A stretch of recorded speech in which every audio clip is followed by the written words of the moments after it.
As some of you may know, I managed to uh, drag my wallet out my pocket last week and upgrade my iPhone to the iPhone 6 Plus.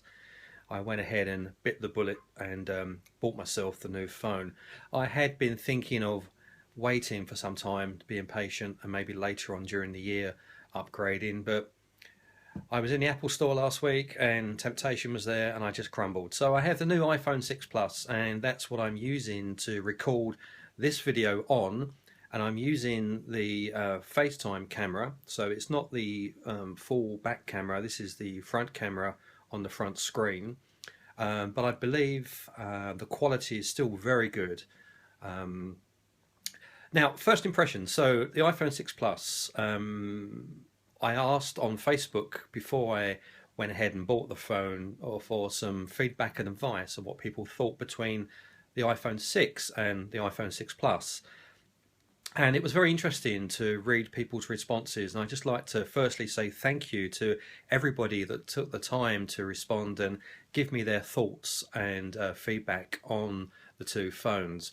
It's very much appreciated. And it did actually help me to decide which phone model I would choose. I was leaning towards the bigger model, the 6 Plus. Some people did mention that it was a bit too large. And I also did a little bit of research on YouTube looking at people's reviews on the iPhone 6 and the iPhone 6 Plus.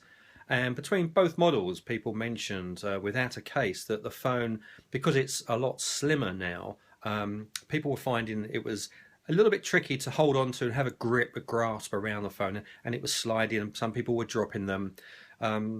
So not only did I purchase the iPhone 6 Plus, but I bought the Apple leather case for it as well. And I just want to start with that first of all. I have to say that I am really very pleased with the leather case, the Apple leather case. Yes, it is expensive, so for the money it does seem a lot of money, and I would agree with that and say to people it's not the most economical option that is available out there in terms of cases. But I wanted a case there and then, so I chose that one and we put the phone into it. And I'm so pleased with the case. It really does, with the leather one as well, it gives me this really nice feel to the phone now. And I hold the phone and I feel that the phone is in my grasp and I'm not going to drop the phone. It doesn't feel like it's going to slip out. And also when it's on a slippery surface, on a desk surface or on the kitchen side, the leather of the case, when it's placed, the phone is placed down flat on that surface, it seems to have a little bit of sort of sticky, well, not stickiness, but it holds. It doesn't just slide around, which I'm really pleased about. So I have that extra confidence now that I'm not going to drop the phone or lose the phone in terms of having it on a desk surface or in my hand. So I'm pleased with that. Now, the iPhone 6 Plus, in terms of software and everything else, is almost identical to the 6. I think the only thing the 6 Plus has, I believe, that the 6 doesn't is image stabilization capability when making video. The 6 Plus has that, the 6 doesn't. I think everything else is the same. I went and got the 64 gig model in terms of the size of the memory. So right in the middle there, I felt that, and the advice I've seen on YouTube, that 16 was too small, 128 was probably too much for what you're going to have to pay for that. So I went in the middle with the 64. And I am really pleased with the 6 Plus. It didn't take literally a few hours before I was used to the size of the phone. And now the phone doesn't feel too large. I don't find that as a problem. A lot of people do say to me, it's a brick. But honestly, no, it's not. I feel actually it's an ideal size. It does make the other phones, the other iPhones, seem a lot smaller, which they are obviously physically. But what I mean in terms of usage, I wouldn't want to go back to that smaller size.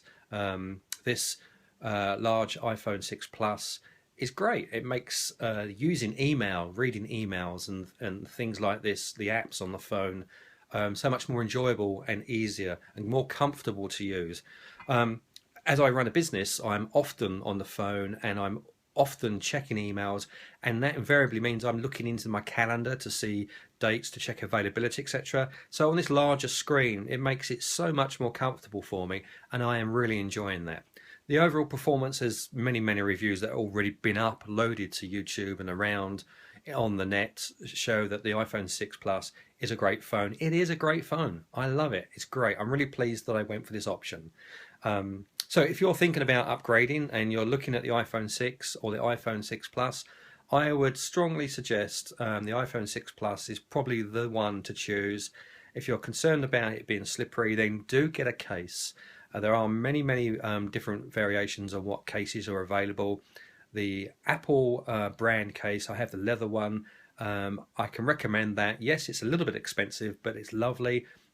One of the other things about that case I like, it isn't too thick, so it doesn't make the phone much larger or make it any thicker, increase the size of the phone itself. It fits very snugly around the phone, so the phone retains its size. It doesn't sort of grow the phone. Some cases, especially the ones that have extra battery capacity, which are great, really make these phones into a little chunky thing, and it makes it a bit awkward for use in your pocket and stuff. And just to finish on, battery life on the iPhone 6 Plus is amazingly great. You get a full day without any problems at all.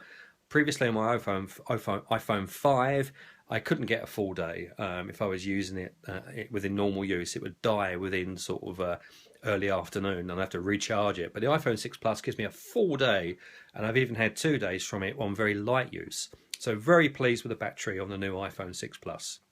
So why not go ahead and treat yourself like I did? I know you'll love it.